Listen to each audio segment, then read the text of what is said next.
Most welcome, Mr. Achim Steiner. I would like to ask you that UNEP is very well appreciated by the world for the environmental stewardship, particularly the role of green economy by you.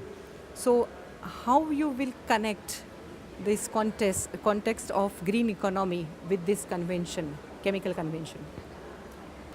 Well, here in Bali we have an extraordinary opportunity because we are trying to deal with something that on the one hand was and is a great asset for our modern economies. The chemicals and substances that we're able to deploy in our economies today that have given us a great deal of benefit have also over time become a major problem. And we know today that some substances harm human health.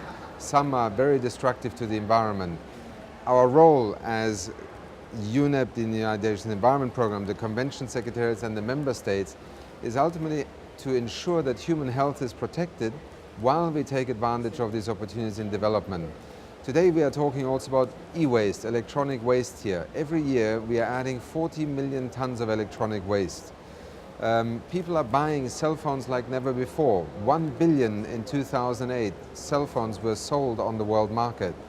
In a few years' time, we have this avalanche of electronic waste hitting the waste dumps of the world. We need to think about it now, and this is where the green economy becomes very interesting because we treat something as waste until we realize that that waste is actually a resource for our economy. Many of the metals and substances and materials that are in our television sets, in refrigerators, in cell phones, in pagers, microwaves, can be reused, they can be recycled.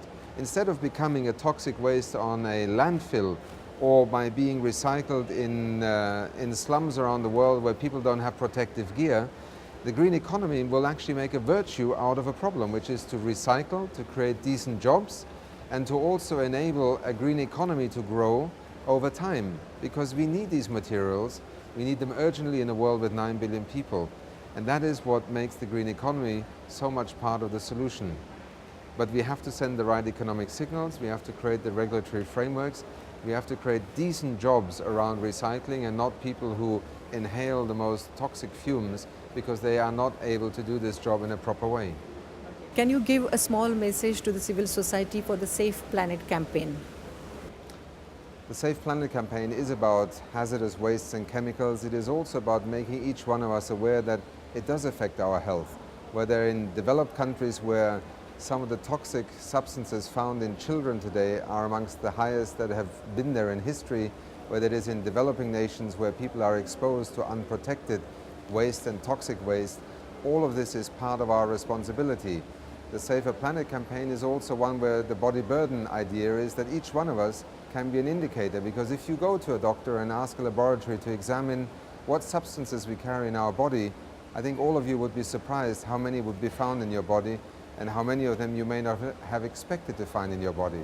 So the Safer Planet campaign, the attempt to try and mobilize public awareness and also corporate and public responsibility is something that is of interest to each one of you and in which each one of you can play a part.